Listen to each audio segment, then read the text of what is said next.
poder já responder ela como uma das primeiras perguntas. Acho que é muito importante dizer que o Ministério Público Federal, a gente tem tido diálogo com ele desde o CPNU 1, né? E essas duas ações que eles fizeram, a gente ainda foi notificado recentemente, na segunda a gente ainda não foi notificado. Ela não é algo que impede a gente continuar o processo, né? Na verdade, a gente estamos prestando esclarecimentos, e é o mesmo esclarecimento que eu quero prestar a toda a sociedade brasileira para esclarecer, e eu acho que tem muita incompreensão sobre o que foi feito.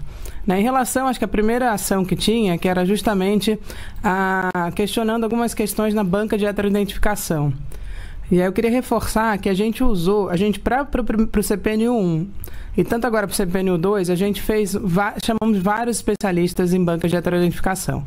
O Brasil, felizmente, já aplica cotas há muitos anos nas universidades, né? Então já tinha essa discussão, inicialmente não tinha banca de heteroidentificação, então tinha muitos problemas com pessoas que entravam, que na verdade não eram pessoas negras, né? Por ser puramente autodeclaração. Então, o Brasil passou a aplicar bancas de heteroidentificação. E a gente foi evoluindo nisso, e há uma grande discussão no Brasil sobre isso. A gente pegou, justamente junto com o Ministério da Igualdade Racial, chamamos vários especialistas para pensar como seria feito no nosso concurso. Eu queria dizer que a gente fez uma coisa super importante, é uma banca presencial, então a pessoa tem que ir até o local. São 5 membros, né, da banca, todos eles certificados, todos eles fazem curso de formação para poder estar ali na banca. E é uma avaliação individual se aquela pessoa é uma pessoa sujeita a uma discriminação. Essa é a pergunta que é feita.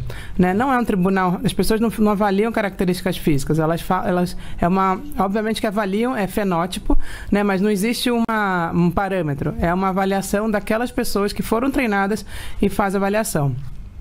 E a lógica do CPNU 1 tem que ter maioria, né? Então eram 5 pessoas, pelo menos 3 têm que dizer que aquela pessoa é uma pessoa negra, né? Caso elas não aprovassem, ela tem direito a recurso. E aí vai para uma nova banca com 3 pessoas, e aí sim são imagens que foram gravadas e fotos feitas naquele dia que ela foi presencialmente, mas 3 pessoas avaliam, e de novo ali tinha que ter maioria, no mínimo 2 pessoas tinham que dizer que aquela pessoa era negra para ela então ter o seu recurso aprovado.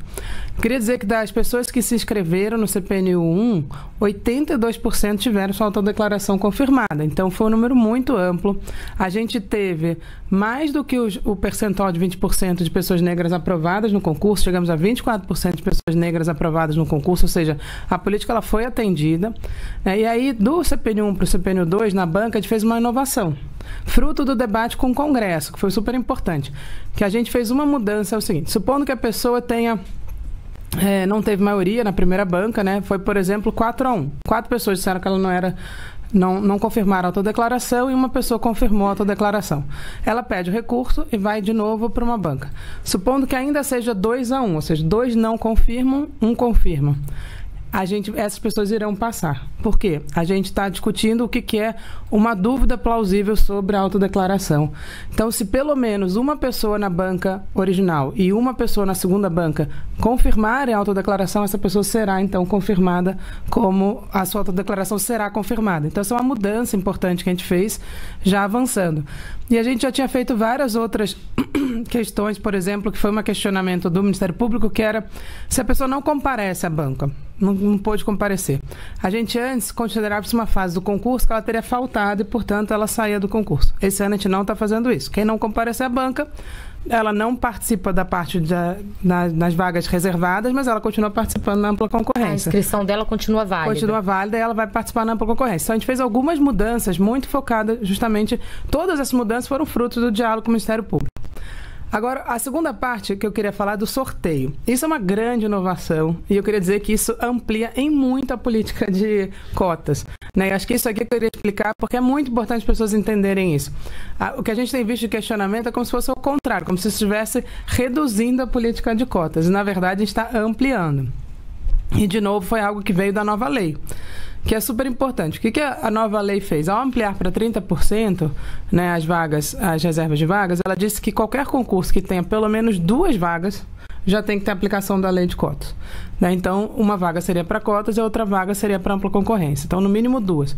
Né? No caso de pessoas com deficiência, tem que ter 5 vagas, tendo 5 vagas, uma é para pessoa com deficiência, as outras 4, aí vai ser uma para negra, enfim, vai ter as suas divisões ali, mas essa é a lógica da regra. Só que a gente tem no Brasil, por exemplo, médicos. O médico você faz para aquela especialidade.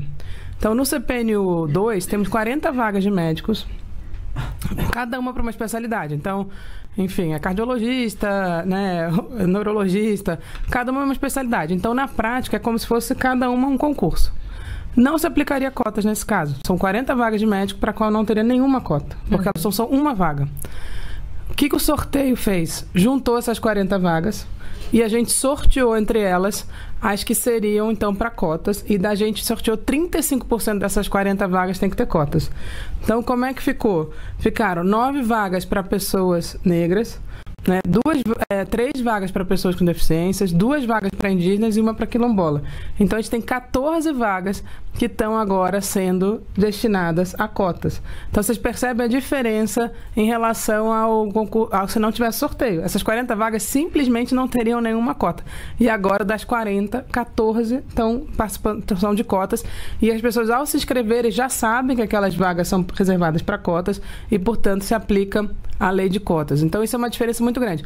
E eu dei exemplo dos 40 médicos, mas tínhamos 169 vagas no concurso do 2, para a qual não se aplicaria nenhuma cota, porque elas são para uma única especialidade. Então, seria uma única vaga, sem nenhuma cota. Embora sejam 169 vagas no total, cada uma delas é aplicável para um tipo específico de trabalho, então não seria considerado um concurso com uma vaga só. Exatamente.